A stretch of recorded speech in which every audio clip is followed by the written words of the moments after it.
ഹരേ കൃഷ്ണ. എല്ലാവർക്കും നമസ്കാരം. ഞാൻ ഇന്ന് ഒരു ഭാഗവത കഥയുമായിട്ടാണ് വന്നിരിക്കുന്നത്. കുഞ്ഞു കുട്ടികൾക്കെല്ലാം പറഞ്ഞു കൊടുക്കാവുന്ന ഒരു കഥയാണ് സെമന്തകമണി.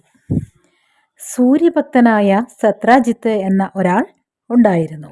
അദ്ദേഹത്തിന് സൂര്യദേവൻ സെമന്തകം എന്ന ദിവ്യരത്നം കൊടുത്തു.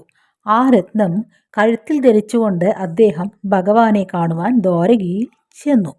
ഭഗവാൻ മനുഷ്യനാട്യത്തിൽ ആ മണി യാചിച്ചു. പക്ഷേ മൂടൻ കൊടുത്തില്ല.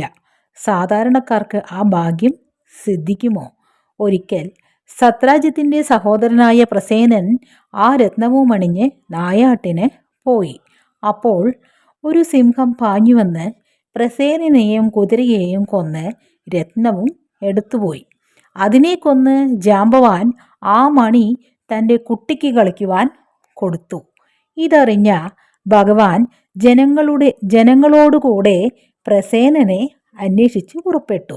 പ്രസേനനെ സിംഹം കൊന്നെന്നും ആ സിംഹത്തെ ഒരു കുരങ്ങൻ കൊന്നു എന്നും ജനസംസാരം ഉണ്ടായിരുന്നു.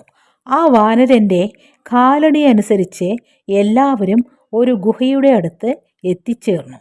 ഭഗവാൻ ആ ഇരുളടഞ്ഞ ഗുഹയിലേക്ക് കടന്നു ചെന്നു. അത് ജാമ്പവാൻ താമസിക്കുന്ന ഗുഹയായിരുന്നു.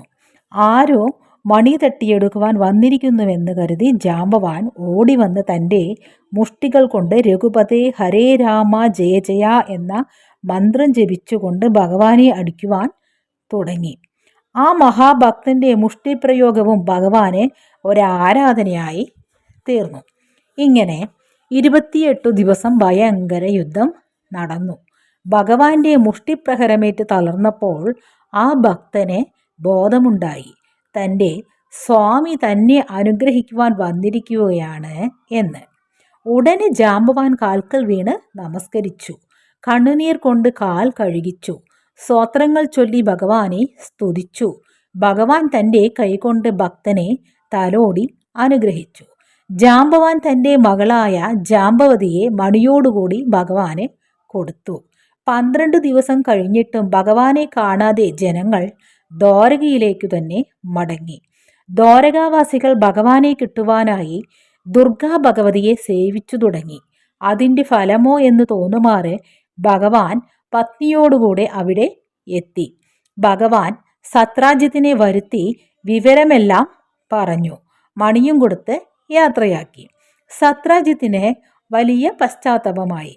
പ്രിയപുത്രിയായ സത്യഭാമയെയും ദിവ്യരത്നത്തെയും ഭഗവാന് സമർപ്പിച്ചു. ഭഗവാൻ സത്യഭാമയെ സ്വീകരിച്ചു. മണി സത്രാജിത്തിനു തന്നെ കൊടുത്തു.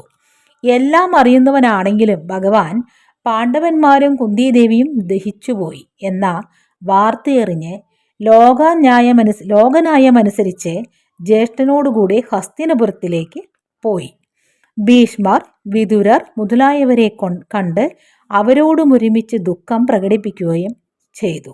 ഈ അവസരത്തിൽ ശതധന്വാവ് അക്രൂരൻ്റെയും കൃതവർമാവിൻ്റെയും പ്രേരണയാൽ സത്രാജിത്തിനെ കൊന്ന് സെമന്തകം എടുത്തു.